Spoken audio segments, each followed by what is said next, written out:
I never thought the day would come when I'd be standing in a black dress, clutching a damp tissue, watching people cry over a coffin that held the woman who had been my entire world. My mom, Emily Parker, was the heart of our family. She wasn't just a mother, she was everything. Warm, kind, always smiling, always making sure Dad and I were okay. To me, she and Dad were the perfect couple. High school sweethearts turned soulmates, still holding hands in their 50s like teenagers. That was the story I grew up believing. The church was full that day, neighbors, co-workers, friends who hadn't spoken to her in years. Everyone had the same words. She was an angel. She was the sweetest soul. You were lucky to have her. And every time someone said that, I nodded with tears streaming down my face because they were right. I was lucky. Or at least, I thought I was. Dad sat in the front pew, staring blankly ahead, his jaw tight. He hadn't shed a single tear, not even when they closed the casket. People whispered about how strong he was being, but I noticed the way his fingers clenched into fists on his lap. I wanted to comfort him, but something about his stillness made me hesitate. After the funeral, our house felt like a graveyard of memories. The scent of Mom's favorite vanilla candles still lingered in the air. Her coffee mug was on the counter, lipstick marks still there like she'd just stepped out for groceries and would walk back in any second. But she wouldn't. She was gone. And nothing would ever be the same. That night, I lay in bed staring at the ceiling, my phone buzzing every few minutes with sympathy texts from friends. Stay strong, they said. She's in a better place. But their words felt hollow. What was a better place compared to having her here, laughing in the kitchen while cooking my favorite pasta? Sleep didn't come easy. I tossed and turned, my mind replaying every moment from the past few weeks. Mom had been sick, but it wasn't sudden. We knew cancer was ruthless, but she fought like hell. Even in pain, she smiled. She told me she'd be fine. She promised she wasn't leaving me. But promises break. The next morning, Dad was already up, sitting at the kitchen table with a black coffee and the same blank stare. His wedding ring glinted in the sunlight, and for a second, I felt a wave of admiration for him. He was strong for both of us. Or so I believed. Morning, I whispered, my voice hoarse. He looked up and gave me a faint smile. Morning, kiddo. You okay? I nodded, even though I wasn't. You? His jaw tightened. Trying. Then he changed the subject. Your aunt called. She'll come by later to help pack some of your mom's things. We don't have to do it now, but eventually. Pack Mom's things? The thought made my stomach twist. Her clothes, her books, her perfume bottles lined up like soldiers on her dresser. Touching them felt like erasing her existence. I told him I'd handle it later, when I was ready. For the next few days, life blurred into a haze of condolences and casseroles from neighbors. Everyone meant well, but every knock on the door was a reminder that Mom was gone. And with each passing day, the house felt emptier, like it was losing color. One afternoon, while Dad was out handling paperwork, I decided to start sorting through some of Mom's things, not because I was ready, but because sitting still hurt too much. I began in her closet, folding sweaters that still smelled like her favorite lavender detergent. Tears burned my eyes, but I kept going, whispering apologies every time I moved something, as if disturbing her peace. That's when I noticed it. The attic ladder. It was slightly pulled down, just enough to catch my attention. Mom rarely went up there, and neither did I. It was mostly for old holiday decorations and forgotten junk. But something in me, curiosity, or maybe instinct, told me to climb up.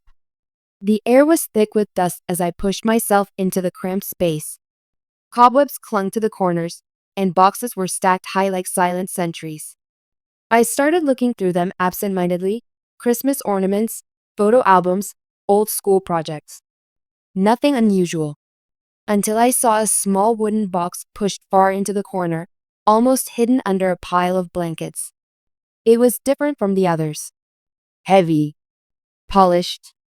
With a tiny brass lock that was already broken. My heart pounded as I pulled it closer and wiped off the dust. Something about the box felt personal, like it didn't belong with the rest of the attic clutter. I opened it. Inside were letters, dozens of them, neatly tied with a red ribbon, like something out of an old romance novel. The paper was yellowed with age, the ink slightly faded. My first thought was that they were love letters from Dad to Mom. How romantic, right?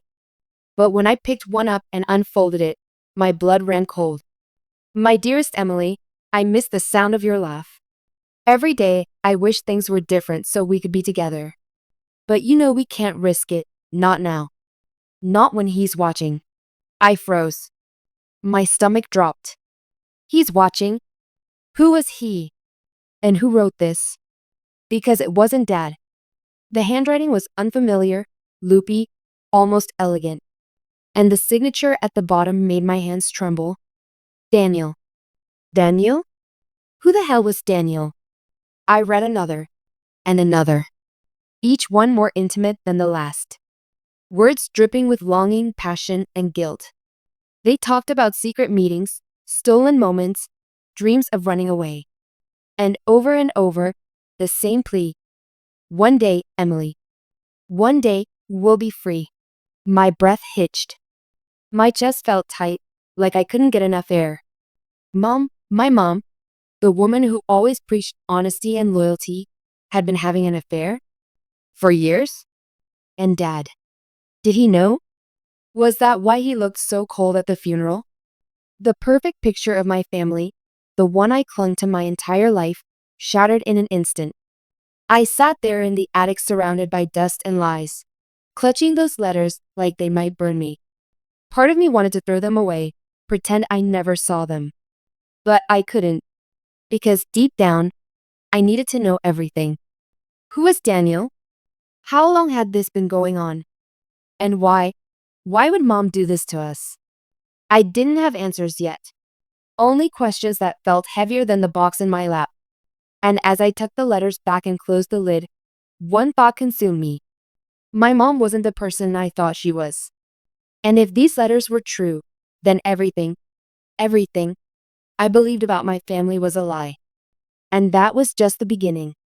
I couldn't sleep that night. Every time I closed my eyes, all I saw was that name, Daniel, scrawled in ink at the bottom of those letters. My mind replayed every word like a broken record. I miss the sound of your laugh. One day, we'll be free. Free from what? Free from who? Lying in bed, I stared at the ceiling in the dark, the weight of the wooden box heavy in my mind. I had hidden it under my mattress like some kind of forbidden treasure, but it felt more like a ticking time bomb. I wanted to believe there was an explanation, that maybe Mom and Dad had some strange arrangement I didn't know about, or that these letters were from before they were married. But the way they spoke about risking everything now, it sounded recent. And that made my chest ache in a way I couldn't describe.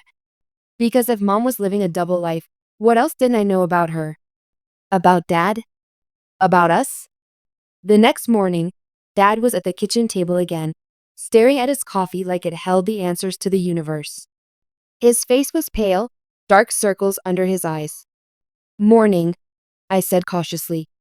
He looked up, forced a small smile. Morning, kiddo. You sleep okay?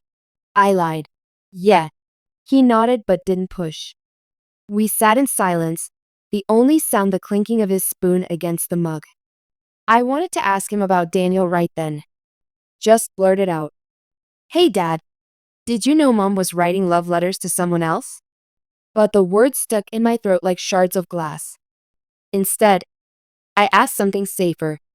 Do you miss her? His hand froze mid-stir. For a second, I thought he wouldn't answer. Then he said quietly, every second. His voice cracked on the word second, and something inside me twisted. He sounded broken. If he didn't know about Daniel, how could I destroy him with the truth? But if he did know, then what kind of marriage had they really had? I spent the day pretending to do homework, but my mind was elsewhere. Eventually, I couldn't take it anymore. I pulled the box out from under my mattress and spread the letters across my bed like pieces of a puzzle. There were at least 30 of them, spanning over a decade. The earliest was dated 2011, when I was 8 years old.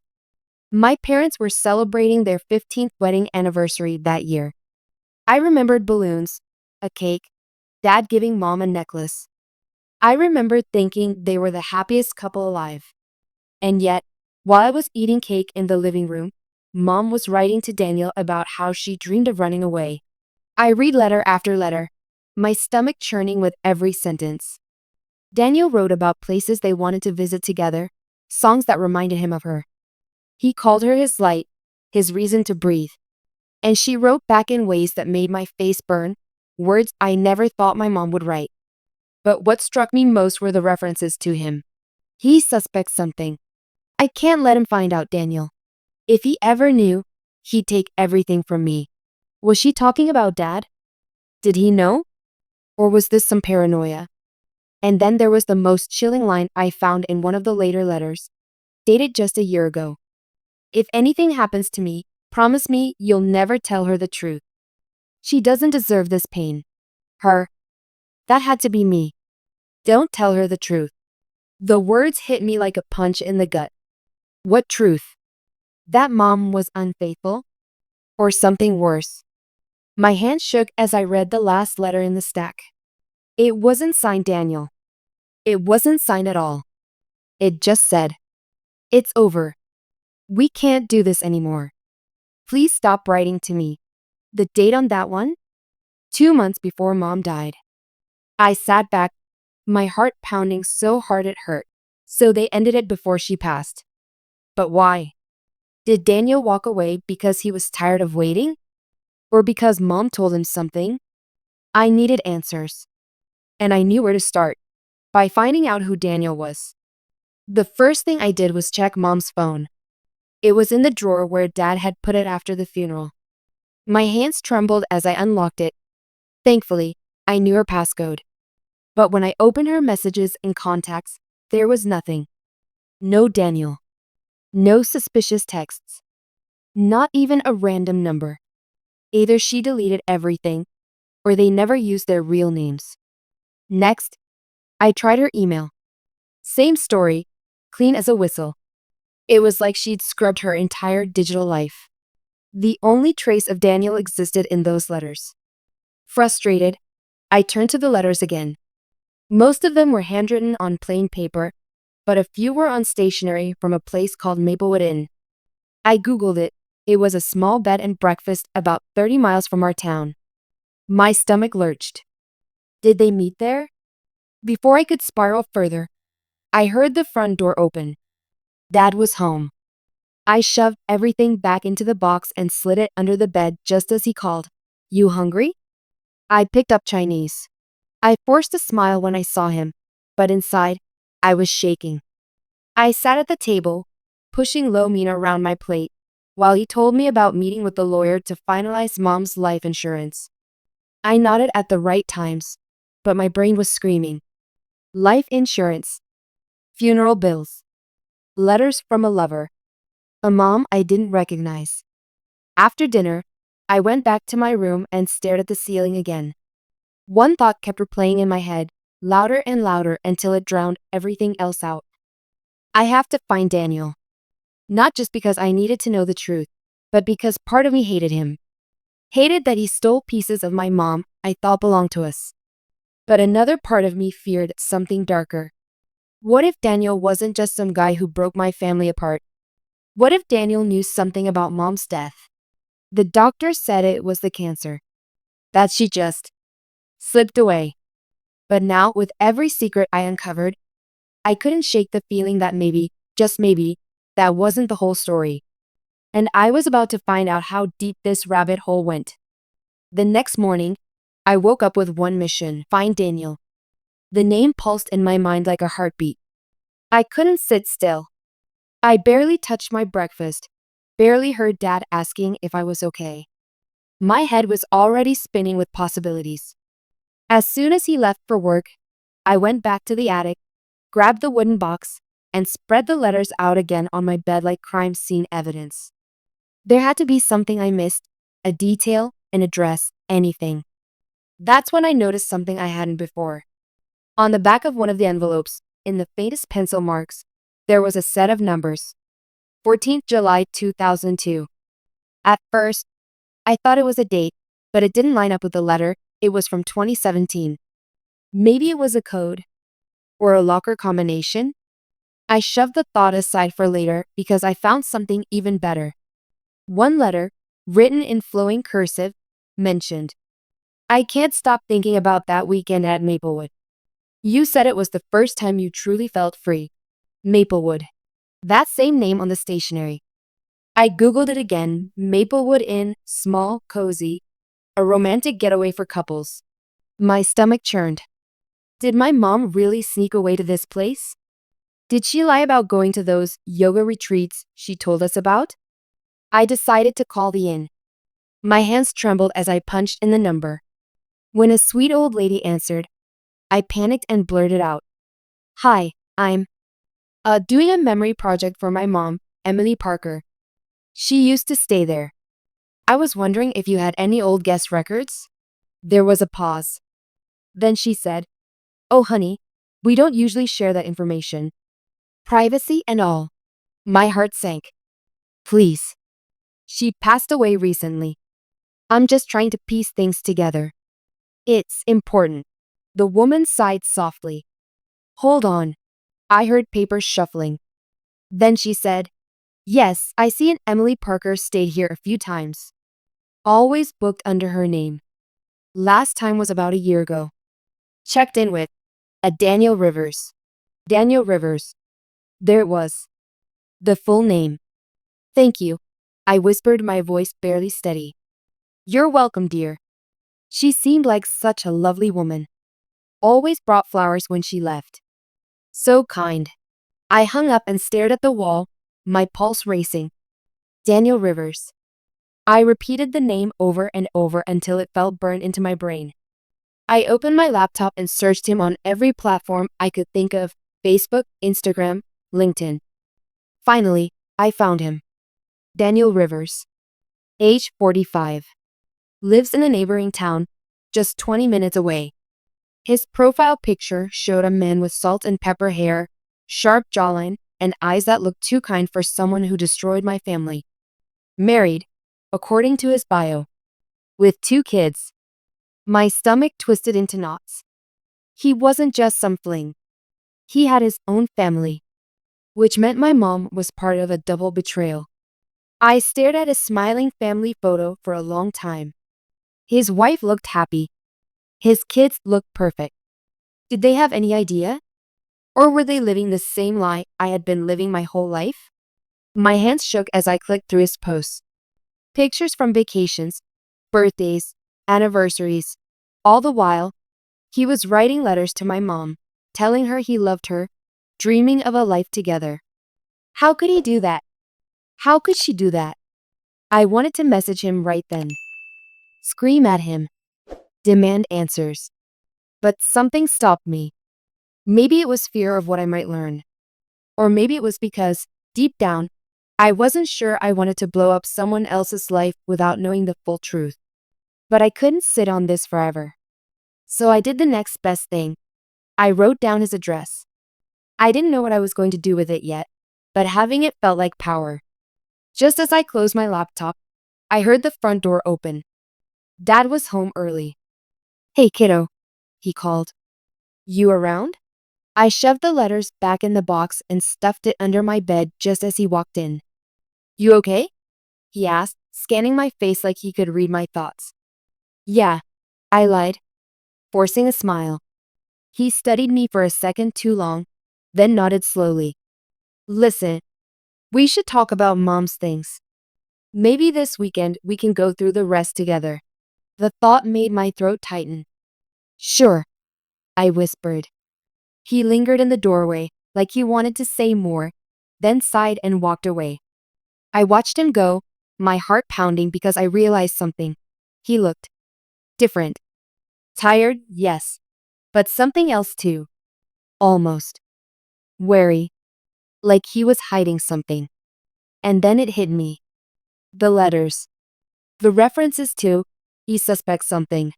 What if Dad knew? What if he found out about Daniel and Mom, and that's why he'd been so cold, so distant? The thought made my stomach twist with fear. Because if Dad knew, then why didn't he confront her? Why didn't he leave? Why didn't he say anything to me? Unless. No, I shook the thought away before it could finish forming. But it lingered, like a shadow in the back of my mind. That night, I lay awake again, staring at the ceiling, the weight of everything pressing down on me. Mom wasn't who I thought she was.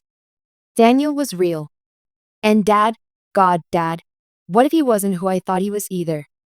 As I drifted into a restless sleep, one question echoed louder than all the others. If Mom begged Daniel to keep the truth from me, what was so big, so terrible, that she'd take it to her grave? I didn't know yet, but I was about to find out. The next day, I woke up with a knot in my stomach that wouldn't go away. Every time I thought about Daniel Rivers, his smiling family pictures, the words he wrote to my mom, I felt like I was standing on the edge of a cliff, and one wrong move would send me plummeting into something I couldn't climb out of. But I couldn't stop now.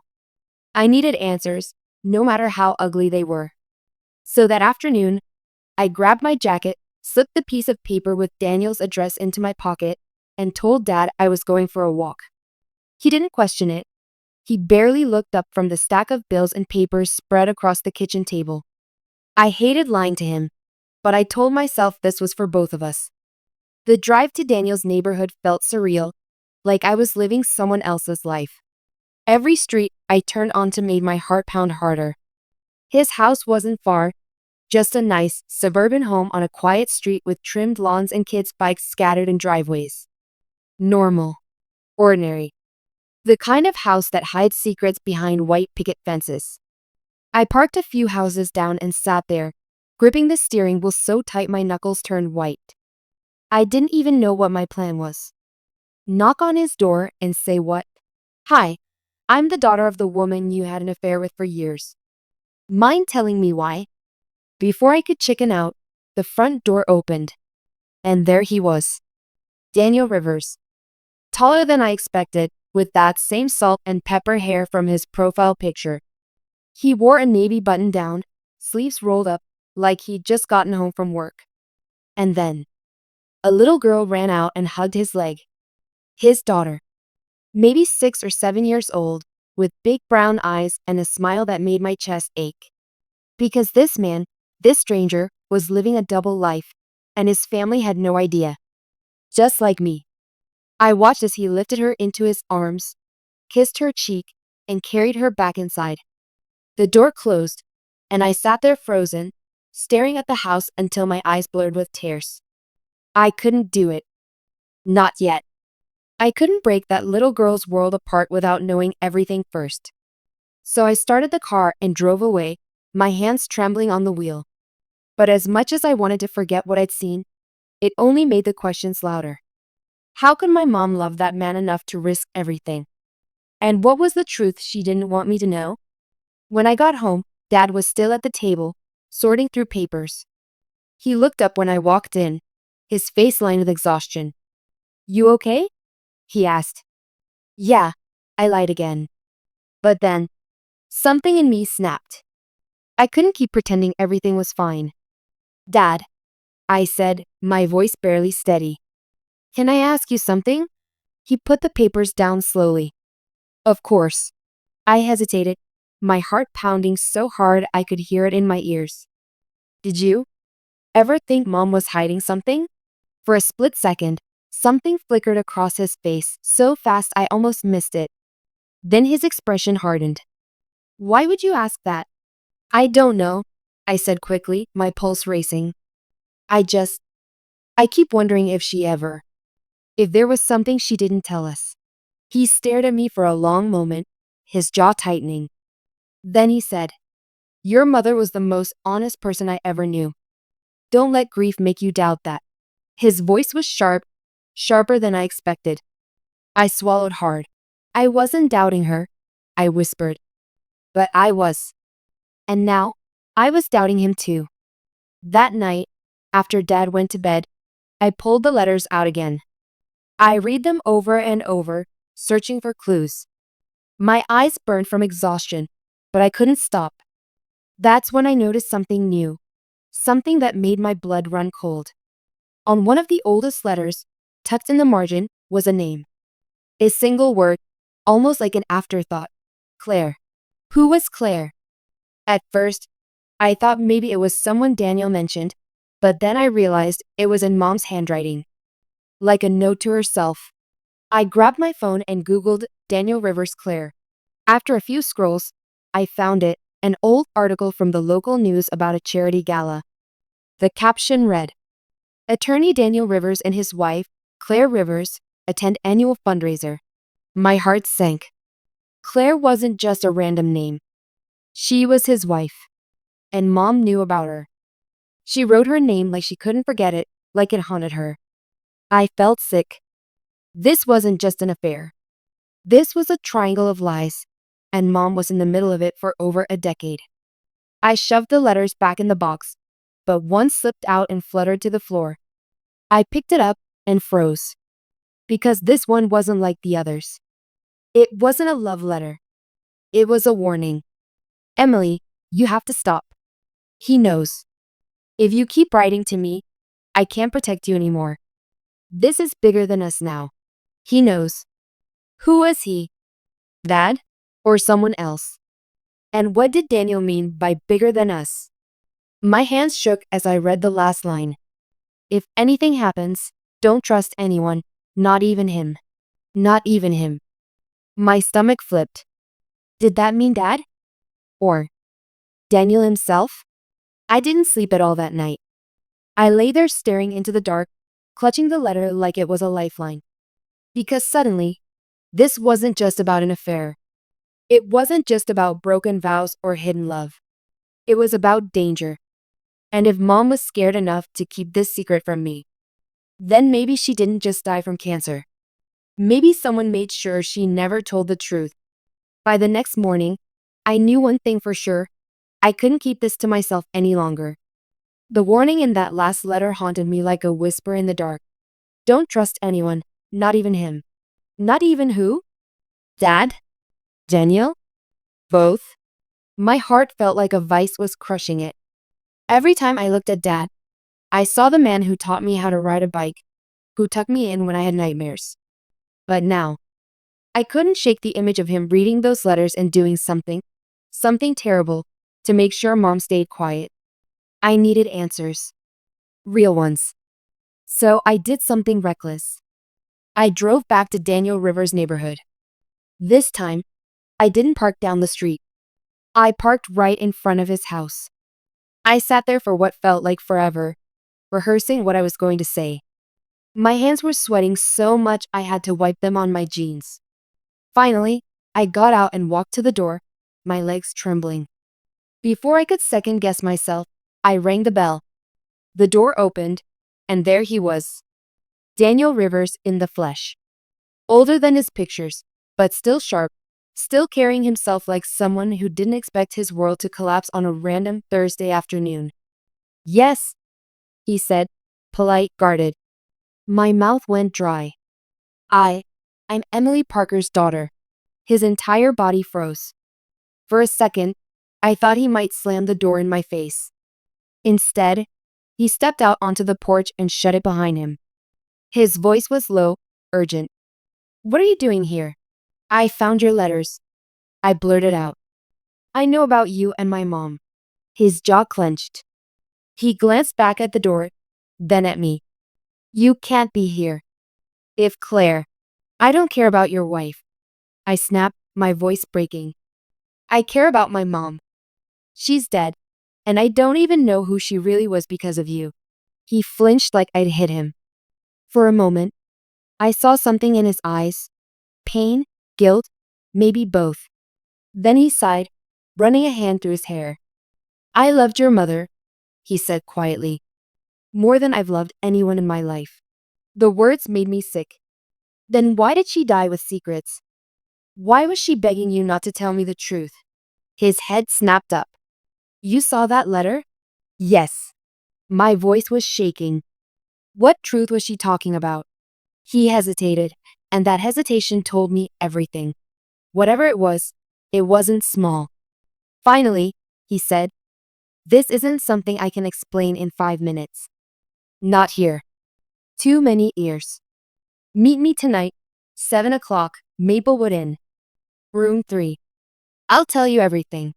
Before I could respond, the door opened behind him. A woman with perfect blonde hair and sharp eyes stepped out, Claire. Danny? Who's this? His face paled. Delivery mix-up, he said quickly. They had the wrong address. He gave me a look that said go. No. I went. I got in my car and drove, my hands gripping the wheel so tight they ached. My brain screamed at me the whole way home. Maplewood Inn. Tonight. The same place they used to meet. What am I doing? When I walked through the door, Dad was in the living room, staring at the TV, but not really watching it. Where were you? He asked casually. Out, I said, my voice too sharp, too fast.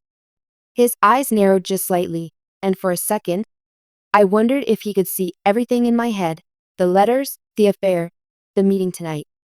I went to my room and waited for the hours to crawl by. At 6:45, I grabbed my keys and headed for the door. Going somewhere? Dad asked from the couch, his voice calm, too calm. Just need some air, I said without looking at him. He didn't stop me, but I felt his eyes on my back as I walked out. The Maplewood Inn looked exactly how I imagined, a cozy little place with warm lights glowing through the windows, like it belonged in a postcard. But inside, my stomach was in knots. Room 3. My heart pounded as I walked down the hall and knocked. The door opened, and there was Daniel. He looked wrecked, not polished like before. He stepped aside to let me in, then shut the door. Thank you for coming, he said softly. Just tell me, I said, my voice trembling. What was Mom hiding? Why did she write all that stuff about not trusting anyone? Was she afraid of my dad? Daniel stared at me for a long moment, then sat down on the edge of the bed like the weight of everything was crushing him. Your dad. Yes. She was afraid of him. But not in the way you think. My breath caught. What do you mean? He rubbed his face with his hands. Emily found out something years ago. Something about your dad's business. Money, deals that weren't exactly legal. She wanted to leave him, but she was scared. He made threats, said he'd ruin her, ruin you. That's when we got close. My knees felt weak. Are you saying my dad's dangerous? Daniel looked at me, his eyes full of pity. He's not the man you think he is. She stayed for you. Every time she talked about running, she'd say, I can't leave my daughter. That's why she told me, if anything happened to her, I had to keep you away from him. My head was spinning. I wanted to scream, cry, throw up all at once. But she died of cancer, I said, in my voice barely a whisper. He hesitated. Too long. That's what they said. I stared at him. What are you saying? I don't know, he said quickly. But she was fine a week before she collapsed. She called me, said she was ready to tell you everything. And then, suddenly, she was gone. The room tilted. I grabbed the nightstand to steady myself. You think he? Daniel didn't answer. He didn't have to. The silence said enough. And then my phone buzzed. A text from an unknown number. 4 words that made my blood run cold. Leave this alone. Now. I looked at Daniel, my heart pounding like a drum. Did you send this? He shook his head slowly, his face pale. The text came again. This time with a photo. My house. My dad sitting inside, watching TV. My breath hitched. My phone slipped from my hand and clattered to the floor. Run, Daniel whispered. Whoever this is, they're watching you. But all I could think was, if it's not him, then who the hell is it? And in that moment, I realized something terrifying. My mom didn't just take her secrets to the grave. She left me standing in the middle of them. And now, they weren't just secrets anymore. They were a threat.